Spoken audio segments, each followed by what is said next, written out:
മുൻ മുഖ്യമന്ത്രിയുടെ ഗൺമാൻമാർ യൂത്ത് കോൺഗ്രസ് പ്രവർത്തകരെ മർദ്ദിച്ച സംഭവത്തിൽ ദൃശ്യങ്ങൾ പകർത്തിയ മാധ്യമപ്രവർത്തകന്റെ മൊഴിയെടുപ്പ് പൂർത്തിയായി. ഭീഷണിപ്പെടുത്തിയ കാര്യങ്ങൾ ഉൾപ്പെടെ SITക്ക് മുൻപാകെ മൊഴി നൽകി.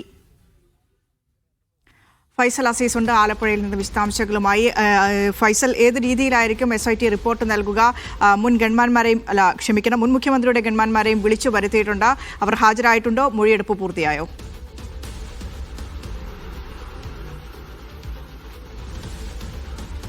വിനീഷ, ഇപ്പോൾ ആ ദൃശ്യങ്ങൾ പകർത്തിയ, അതായത് മുൻ മുഖ്യമന്ത്രി പിണറായി വിജയന്റെ ഗൺമാൻമാർ മർദ്ദിക്കുന്ന ദൃശ്യങ്ങൾ പകർത്തിയ ഈ ക്യാമറമാൻ, ജയ്ഹിന്ദിന്റെ ക്യാമറമാനായ ജോജിയുടെ മൊഴി മാത്രമാണ് ഇപ്പോൾ രേഖപ്പെടുത്തിയിരിക്കുന്നത്. 2 മണിക്കൂറോളം നീണ്ടമാണ് മൊഴിയെടുപ്പാണ് നടന്നത്. കാരണം 11:15 അദ്ദേഹം ഹാജരായത്. മൊഴിയെടുത്ത് തീരുമ്പോഴേക്കും 11:15, അതിന്റെ പ്രൊസീജിയറൊക്കെ കഴിയുമ്പോഴേക്കും 1:30യോടെയാണ് മൊഴിയെടുപ്പ് പൂർത്തിയായി അദ്ദേഹം പുറത്തേക്ക് ഇറങ്ങിയത്. ഏതായാലും നാളെ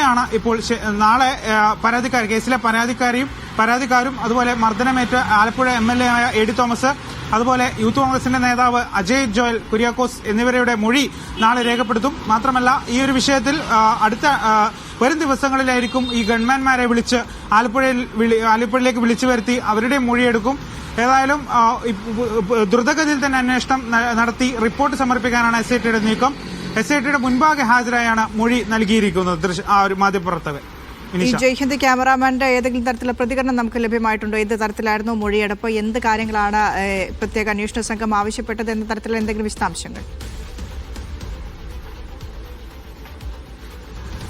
അദ്ദേഹം പറയുന്നത്, അദ്ദേഹത്തെ ഈ മൊഴി മാറ്റണമെന്ന് ആവശ്യപ്പെട്ട അന്ന് ആ സമയത്ത് തന്നെ ഭീഷണിപ്പെടുത്തുന്ന ഒരു സാഹചര്യം ഉണ്ടായിരുന്നു. അപ്പോൾ അതുകൊണ്ട് തന്നെ ആ ഭീഷണിപ്പെടുത്തിയ കാര്യങ്ങൾ ഉൾപ്പെടെ അദ്ദേഹം SITക്ക് മൊഴി നൽകിയെന്നാണ് പറയുന്നത്. കൂടാതെ ഈ അന്ന് സംഭവിച്ച കാര്യങ്ങൾ, അന്ന് എന്താണ് സംഭവിച്ചത്, ഏത് രീതിയിലാണ് അവിടേക്ക് എത്തിയത് തുടങ്ങിയ കാര്യങ്ങളൊക്കെ തന്നെ, എങ്ങനെയാണ് അവിടേക്ക് എത്തിയത് തുടങ്ങിയ കാര്യങ്ങളൊക്കെ തന്നെ SIT വിശദമായി തന്നെ മൊഴിയെടുത്തിട്ടുണ്ട് എന്നാണ് ഈ ജോജി നമ്മളോട് വ്യക്തമാക്കുന്നത്. ഏതായാലും അദ്ദേഹത്തിന്റെ മൊഴിയെടുപ്പ് മാത്രമാണ് ഇപ്പോൾ കഴിഞ്ഞിരിക്കുന്നത്. ഇനിയിപ്പോൾ നാളെയാണ് AD തോമസിന്റെ ഉൾപ്പെടെ മൊഴിയെടുക്കുന്നത്. അദ്ദേഹം അന്ന് ദൃശ്യങ്ങൾ പകർത്തിയ മൊബൈൽ ഫോൺ ഇപ്പോഴും കോടതിയുടെ കസ്റ്റഡിയിലാണ് ഉള്ളത്.